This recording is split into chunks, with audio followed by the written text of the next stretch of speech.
कुडाळमधल्या झारप या गावात घडलेलो ह्यो अनुभव आपल्याच एका सबस्क्रायबरांच्या आजयेन घेतल्यान होतो. पहाट समजान ती रात्रीची जवळच्या एका ओहळावर गेली आणि थंय गेल्यानंतर तिच्यासोबत जा काय घडला ता ऐकन तुमच्या अंगावर काटो इल्याशिवाय रवाचो नाय. मंडळी, तुमचा पुन्हा एकदा मालवणी बोको या यूट्यूब चॅनलवर स्वागत असा. मित्रांनो, आज मी तुमच्यासाठी आपलेच एक सबस्क्रायबर भानुप्रसाद खानोलकर यांनी पाठवलेलो त्यांच्या आजीचो एक सत्य अनुभव आज घेऊन इलेलो असय. तुमच्याकडे सुद्धा असे काय अनुभव असतील तर त्या व्हॉट्सॲप नंबरवर माका नक्की पाठवा, म्हणजे त्यावर मी अशी गोष्टी करीन. आणि ह्या चॅनलवर पहिल्यांदाच चिला असाल तर असेच भूतांचे अनुभव ऐकासाठी या चॅनल नक्की सबस्क्राईब करा. चला तर मग वळूया आपल्या आजच्या ह्या भयंकर अनुभवाकडे.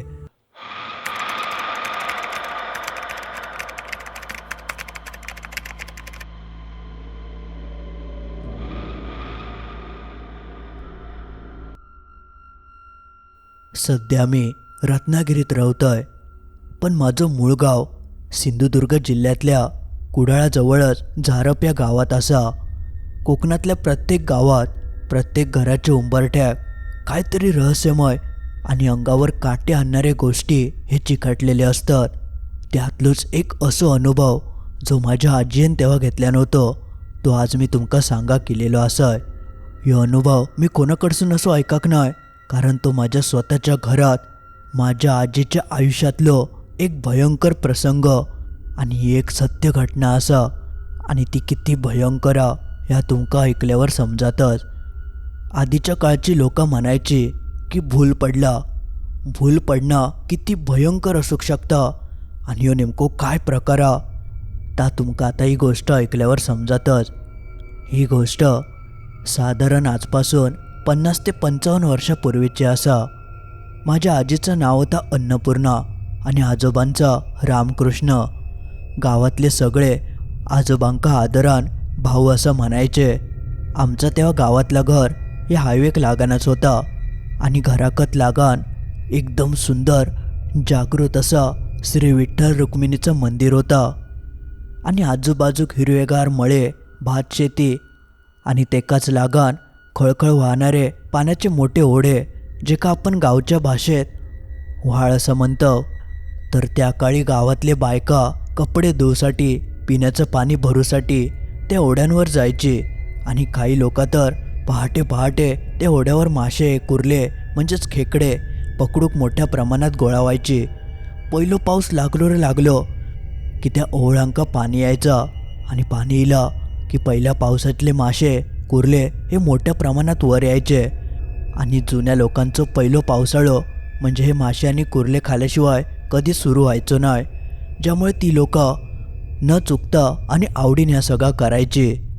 म्हणजे त्यांचं तो थोडक्यात पावसातल्या दिवसांचं रोजचंच दिनक्रम होतं.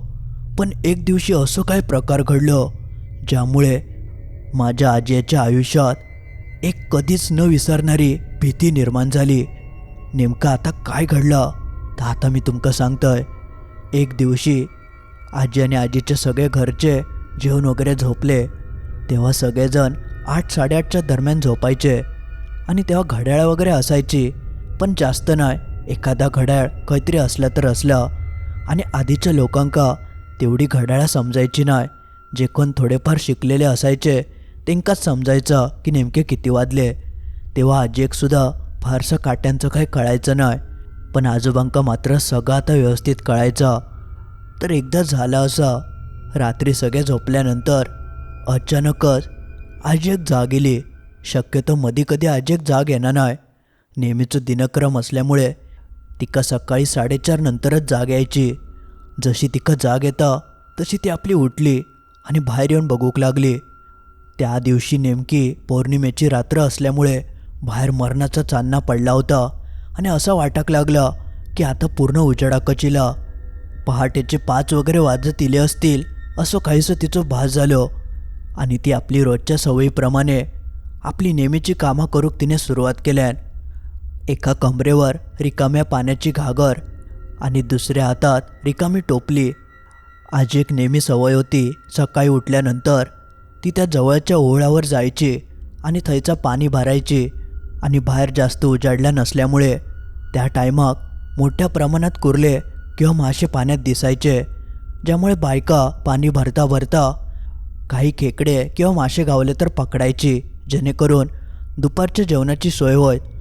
ज्यामुळे आजी नेहमी एक टोपली कुर्ले आणि मासे पकडूसाठी आपल्यासोबत घेऊन जायची, जी बांबूच्या खास वस्तूपासून ती बनलेली असायची, जे का गावच्या भाषेत शिवळ असं म्हणतात. तर ता आपल्या घेऊन ती व्हाळाच्या दिशेने निघाली. जेमतेम 10-15 मिनिटाच्याच अंतरावर तो व्हाळ होतो. बाहेर पूर्ण चांदणा पडलेला असल्यामुळे तिका काय बॅटरीची गरज नाही होती. त्याच प्रकाशात ती आपली थै जाऊन पोचली. आणि थै गेल्यानंतर तिने पटकन आपल्या घागरीत पाणी भरूक घेतल्यान आणि पाणी भरता भरता ती आपल्या आजूबाजूक नजर फिरवूक लागली. तर लांब लांबवर तिका काही माणसं दिसत होती. कोण पाणी भरत होता तर कोण व्हाळाच्या काठान फिरत होता. ता बघून हिका वाटलं की गावचीत नेहमीसारखी लोक आहेत, जी पहाटे पहाटे पाणी भरू केली आहेत आणि काही जण खेकडे किंवा मासे पकडतात. ता बघून आजी एक वेळेस बरा वाटला, म्हणून मग तिने पटकन आपली घागर भरून घेतल्यान आणि भरलेली घागर बाजूक एका ठिकाणी ठेवल्यान. आणि त्यानंतर तिच्याकडे जी टोपली होती त्या टोपलीन ती खय मासे किंवा कुर्ले गावतात काय बघूक लागली. आणि त्या दिवशी काय चमत्कार झालो काय माहिती, अक्षरशः ज्या ठिकाणी ती टोपली धरायची थय हे मोठे मोठे मासे त्या टोपलीत अडकाक लागले. ता बघून आजी तर प्रचंड खुश झाली, कारण ह्याआधी असे एवढे मोठे मोठे आणि एवढ्या संख्येने कधी अचानक मासे गावायचे नाही. आणि त्यात बऱ्यापैकी माणसंसुद्धा थं इली होती. पण आजीक आपल्या वाटलं की कदाचित मरणाचे मासे तेंकाव गावत असतील, म्हणून सगळेजण माशांनी कुर्ले पकडतात. म्हणून आजीन अजिबात वेळ न काढता जेवढे माशांनी खेकडे पकडूक गावतील तेवढे ती आपली पकडूक लागली. आणि बघता बघता अर्ध्या पाऊण तासातच तिने इतके माशांनी खेकडे पकडल्यान की घराकडचे तर पूर्ण खुशच होऊन जातील. दोनवल्या टाईमचं जेवण अगदी भरपेट होऊन जायत इतके ते माशांनी खेकडे तिने त्या टोपलीत पकडल्यान. त्या दिवशी आजीन पहिल्यांदा इतके माशांनी कुर्ले पकडल्या नसतील. आजी कळालाच नाही की हे सगळे अचानक इले खैसून. आणि त्या सगळ्या पकडूच्या नादात ती आजूबाजूच्या माणसांकडे सुद्धा जाऊक नाही. तिका आपल्याकडे जेवढे काय गावतील तेवढे तिने आपले पकडल्यान. आणि जेव्हा तिची ती टोपली पूर्ण भरली तशी तिने आपली जी पाण्याची भरलेली घागर होती ती कंबरेर मारल्यान आणि ती आपल्या घराकडे जाऊक निघाली. पण अजून आजूबाजूची लोक थंयच फिरत होती. तशी आजी म्हणाली की आता आपण घराकडे जाऊया आणि हेंका सांगूया की मरणाचे कुर्ल्याने मासे चढलेत, तुम्ही परत येवा. म्हणजे ती आजोबांका परत टोपली घेऊन पाठवणार होती. असं काहीसं ठरवून ती घराकडे जाऊन पोचली. आणि जशी ती घरात प्रवेश करता तेवढ्यात तिका समोर आजोबा दिसले. तशी ती तेंका म्हणाली, अहो जावा लवकर, ही टोपली रिकामी करा आणि त्या व्हाळावर जावा, मरणाचे मासे चढलेत. ता ऐकन आजोबा एका क्षणासाठी स्तब्धच झाले. ते काय बोलाकच तयार नाही. तशी आजी म्हणाली, हो हे बघा किती मासे मी पकडून आणले आणि कुर्ले बघा किती आहेत ते. ता ऐकन आजोबांका चांगली धडकी भरली. तसे त्या आजी एक म्हणाले, तू काय मॅडबीड झालं काय, तू व्हाळावर गेलं होतं तापण एवढ्या रात्री. ता ऐकन आजी आपले विचार करूक लागली की हे असं काय बोलतात. तशी ती म्हणाले, हो काय आला, पहाट तर झाली आ. तसे आजोबा म्हणाले, अगो तुझ्या डोक्यात हार्यार नाही आ, पहाट कसली, रात्रीचे 2:30 वाजलेत, एवढ्या रात्री कोण ते व्हाळावर जाता. ता ऐकन आजीच्या तर पायाखालची जमीनच सराकली. तिका खराच वाटत नाही होता. तिका वाटलेला की पहाट झाली आणि म्हणूनच ती मासे पकडूक गेली होती. पण तरीसुद्धा ती म्हणाली, मरो गेले म्हणून मासे गावले, नाहीतर काय गावलात नसता. असं आपल्या मनात ती आजोबांका म्हणाली, बघा तरी आधी किती मासे इले आहेत ते, तुम्ही बघून येडे होशाल आणि आता परत माका घेऊन जाशाल. असा मनात तिच्याकडे जी टोपली होती ती तिने उघडल्यान आणि जे काय मासे आणि खेकडे तिने पकडल्यान होते ते सगळे आपले ते आजोबांका दाखवूक लागले. आणि जसा ती ह्या करता तेवढ्यात तिचं लक्ष आपल्या टोपलीकडे गेलो. आणि जशी ती टोपलेत बघता तर तिका जा काय दृश्य थंय दिसलं ता बघून तिचे डोळे उघडेच रावले. अक्षरशः त्या टोपलेत मोठे मोठे काळे दगड होते आणि त्या दगडांच्या बाजूसून वळवळणारे काळे मोठे खेकडे विंचू बाहेर पडाक लागले. ता बघून आजीन हातातली टोपलीच फेकल्यान तशी ती वाकडी झाली आणि सगळे दगड आणि विंचू एक एक करून बाहेर पडाक लागले. ता बघून आजोबा सुद्धा हादारले. ते म्हणाले, अगो या काय आणलं तू घरात? आजी एकतर काय सुधरतच नाही होता. ती म्हणाली, हो या काय झाला? मी तर स्वतः मासे आणि खेकडे टोपली भरून घेतलं होतं, मग हे दगड आणि खै नाही इले आणि विंचू कैसून इले? आजी तेव्हा प्रचंड घाबरली. तिने ते अंगच काढल्यान, कारण ता जा काय होता ता साधा सुद्धा नाही होता. ती आजोबांका मनाक लागली, ओ मी वळार काय एकटा नाही होतोय, कित्येक माणसं तर इली होती.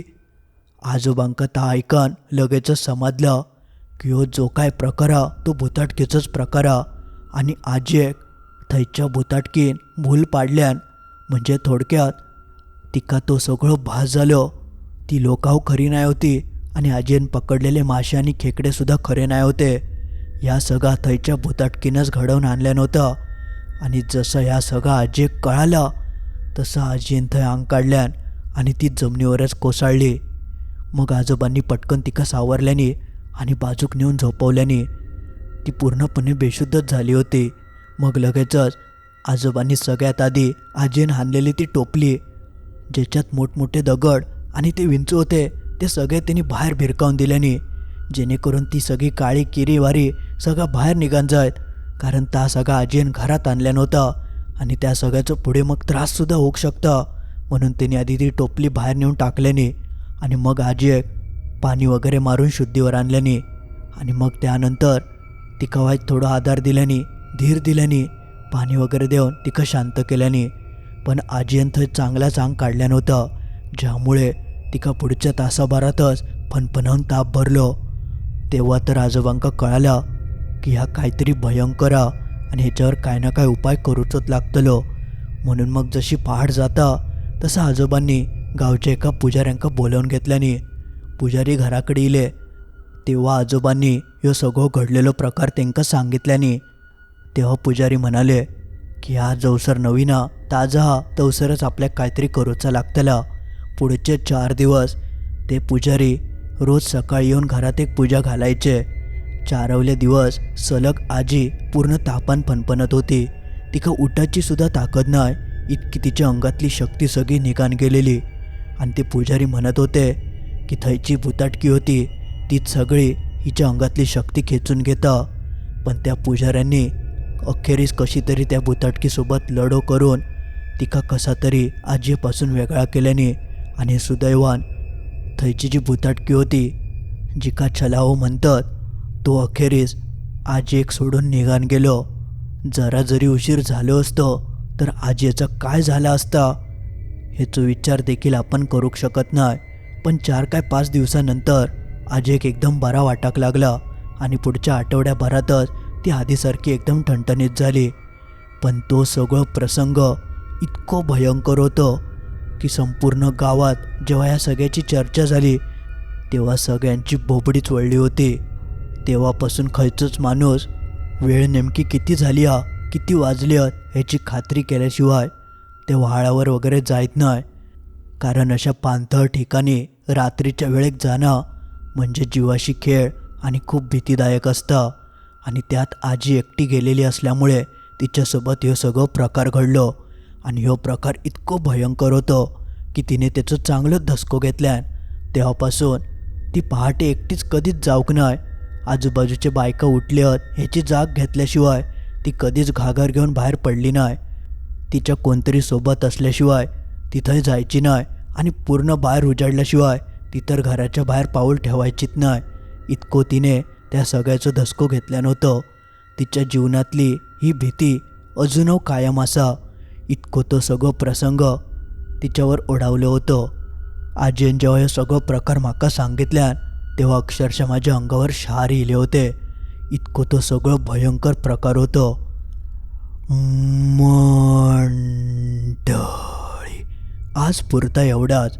तर मित्रांनो असं काहीसं होतं आपल्याच एका सबस्क्रायबरांनी पाठवलेलो त्यांच्या आजीचो एक सत्य अनुभव जो तुमका कसो वाटलो त्या कमेंटमध्ये नक्की कळवा.